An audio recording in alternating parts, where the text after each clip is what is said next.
میرے اللہ کی عظمت و کبریائی کو دوسری طرف رکھ دیا جائے تو اس میں اتنا نسبت تناسب بھی نہیں ہے جتنا سمندر کے پانی میں اور ایک سوئی کے سوراخ پر لگے ہوئے پانی میں نسبت تناسب ہوتا ہے. یعنی اللہ اتنا بڑا ہے. ہم عاجز ہیں کہ اللہ کی بڑائی کے تصور کو اپنے ذہن میں بٹھا سکیں، سما سکیں. ہماری اتنی استطاعت نہیں ہے، ہماری اتنی طاقت نہیں ہے وہ کتنا بڑا ہے. اور اللہ کی اس عظمت و کبریائی کو پیش نظر رکھتے ہوئے اب میں آپ کو ایک مثال دے کر سمجھاتا ہوں.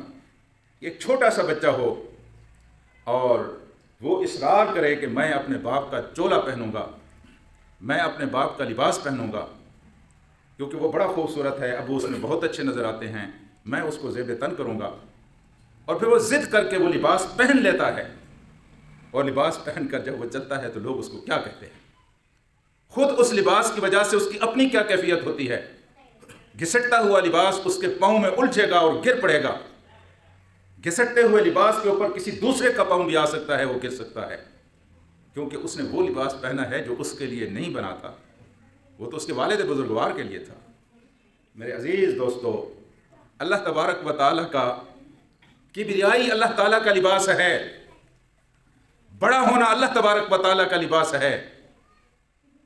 اگر کوئی دوسرا بندہ اللہ کے اس لباس کو پہننے کی کوشش کرتا ہے تو آج نہیں تو کل، یہاں نہیں تو وہاں، اس کی قسمت میں ہے کہ اس کا من کا ٹوٹے اور وہ تباہ ہو جائے، وہ برباد ہو جائے.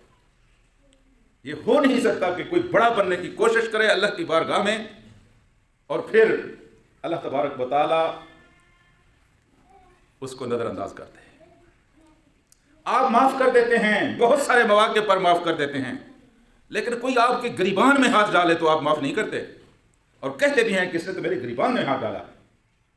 جب اللہ کے مقابلے میں کوئی بڑا بننے کی کوشش کرتا ہے وہ اللہ کے گریبان میں ہاتھ ڈالتا ہے، وہ اللہ کے لباس میں ہاتھ ڈالتا ہے، جبکہ اللہ تعالیٰ وہ ہے وَهُوَ الْكِبْرِيَاءُ فِي السَّمَاوَاتِ وَالْأَرْضِ. زمین و آسمان میں اس کی کبریائی کے ڈنکے بج رہے ہیں، اس کی بڑائی کے جھنڈے لہرا رہے ہیں. کائنات کی ایک ایک چیز اعلان کر رہی ہے کہ اس کائنات میں سب سے بڑا ہے تو وہ کون ہے؟ اللہ تبارک و تعالیٰ ہے. وَهُوَ الْعَزِيزُ الْحَكِيمُ. اور اس کی بڑائی لوگوں کی دی ہوئی طاقت اور تعاون کے ساتھ قائم نہیں ہوئی ہے جس طرح دنیا کے بادشاہوں کی بڑائی ہے. دنیا کی بادشاہوں کے پشت پر اس جیسے انسان کھڑے نہ ہوں تو بادشاہ نہیں بن سکتے. لوگ اپنی جیب سے پیسے ان کو نہ دیں، وسائل ان کو نہ دیں تو ان کی بادشاہی قائم نہیں رہ سکتی. جب تک وہ بشیر اور وزیروں کا ایک ٹولہ اپنے پاس نہ رکھیں وہ امور مملکت کو چلا نہیں سکتے. لیکن میرا اللہ تبارک و تعالیٰ ایسا ہے کہ جس کو کسی کے تعاون کی کوئی محتاجی لاحق نہیں ہے. اس لیے کہتے ہیں اللہ سبحانہ، اللہ وہ ہے جو ان تمام کمزوریوں سے پاک ہے. اللہ وہ ہے جو ان تمام کمزوریوں سے پاک ہے. دیکھیے طاقت جہاں آتی ہے ہم نے دیکھا ہے کہ طاقت آنے کے بعد لوگ پاگل ہو جاتے ہیں، لیونے ہو جاتے ہیں، احمق ہو جاتے ہیں. ہم نے اپنی بستیوں میں ایسے لوگوں کو دیکھا ہے جب طاقت نہیں ہوتی تو ان کا بولنے کا انداز، ان کا ملنے کا سٹائل، ان کے رویے کچھ اور ہوتے ہیں، اور جب ان کو طاقت ملتی ہے تو ان کے لہجے بدل جاتے ہیں، ان کے رویے بدل جاتے ہیں، ان کے ملنے کے انداز بدل جاتے ہیں، ان کے طور طریقے بدل جاتے ہیں، ان کا رہن سہن بدل جاتا ہے. طاقت کو پچا نہیں سکتے. اور انسان کو جو اللہ پاک نے ظرف دیا ہے یہ ظرف ہے ہی ایسا کہ یہ طاقت کو نہیں پچا سکتا. اگر کوئی طاقت کو پچا سکتا ہے تو پھر صرف وہی پچا سکتا ہے جس کے ذہن میں اللہ تبارک و تعالیٰ کی کبریائی کا تصور ہو. وہ پھر طاقتور ہو کر بھی اپنے آپ کو ضعیف ظاہر کرتا ہے. اگر یہ چیز نہ ہو تو لوگ پاگل بن جاتے ہیں. آپ نے نہیں دیکھے آپ کی بستیوں میں عام قسم کے لوگ ہوتے ہیں لیکن جب ہی ان کو کوئی طاقت ملتی ہے MP بن جاتا ہے، کوئی MLA بن جاتا ہے، کوئی وزیر بن جاتا ہے، لہجے بدل جاتے ہیں. صرف ان کے رویے نہیں بدلتے بلکہ ان کے سارے خاندان جہاں وہ حجامت بناتے ہیں ان نائیوں کے، جہاں روٹی پکواتے ہیں ان تدورچیوں کے لہجے بدل جاتے ہیں، جہاں سے وہ کپڑے استری کرواتے ہیں. جی میرے وزیر اعظم کے کپڑے میرے ہاں سے استری ہوتے ہیں.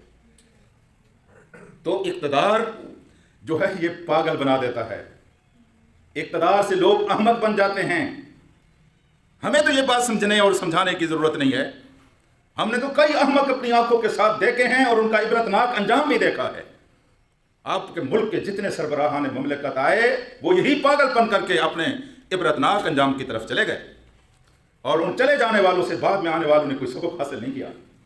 ان کی کمائی ہوئی جائیدادیں اور ان کی لوٹی ہوئی دولتیں ان کے کسی کام نہ آ سکی. وہ جو کبھی کہا کرتے تھے کہ ہم مریں گے تو ہمالیہ روئے گا، جب وہ مرے تو ان کے جنازہ پڑھنے کے لیے ان کے خاندان کے لوگ بھی وہاں نہ جا سکے. یہ ساری چیزیں عبرت کی آنکھیں کھول دینے کے لیے کافی ہیں.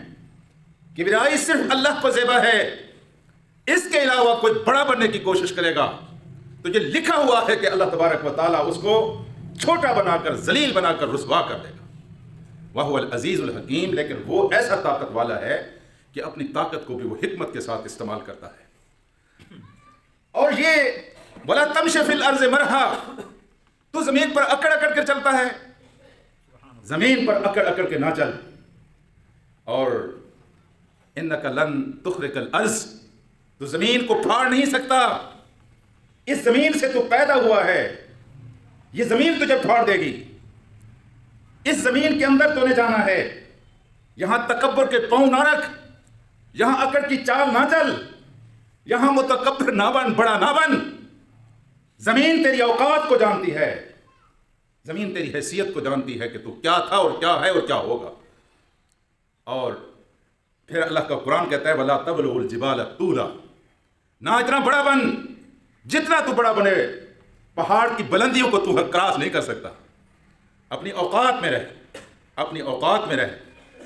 اور اس لیے اللہ کے رسول صلی اللہ علیہ وسلم نے اپنی امت کو واضح الفاظ میں تعلیم دی ہے اور سادہ لفظوں میں سمجھایا ہے کہ ما من رجل یتعاظم فی نفسہ، اس زمانے کا انسان ہو یا اس زمانے کا انسان، تعلق عرب سے ہو یا تعلق عجم سے ہو، چھوٹا ہو یا بڑا ہو، عالم ہو یا عامی ہو، کالا ہو یا گورا ہو، کوئی بھی ہو. یہ دیکھیے لفظ ہیں ما من رجل، بندوں میں سے کوئی بندہ، یتعاظم فی نفسہ، جس نے اپنے آپ کو یتعاظم و اعظم سمجھا، بڑا سمجھا. میرا تو رنگ گورا ہے، دوسرے کالے ہیں، میری تو قد بڑی ہے، دوسرے چھوٹے ہیں، میرے پاس تو مال زیادہ ہے، دوسروں کے پاس مال نہیں ہے، میرا گھر نہیں دیکھا تم نے کتنے اونچے ستونوں پر کھڑا ہوا ہے، اور میرے پھیلتے ہوئے کاروبار، میرے بڑھتے ہوئے کارخانے، میری پھیلی ہوئی مارکیٹیں، اور میرے لمبے لمبے مربے اور جائیدادیں، اور میرے ڈیرے پر بندھے ہوئے مویشی، اور میرے بینک بیلنس، میرا سونا، میرا چاندی، کیا کیا انسان کے پاس ہے. ان وجوہات کے بنیاد پر انسان اس غلط فہمی میں، اس غلے میں آتا ہے اور مارا جاتا ہے. یہ چیزیں جب اللہ کسی کو عطا کرتا ہے تو سمجھنے لگتا ہے یتعاظم فی نفسہ، میں کوئی بڑی چیز ہوں.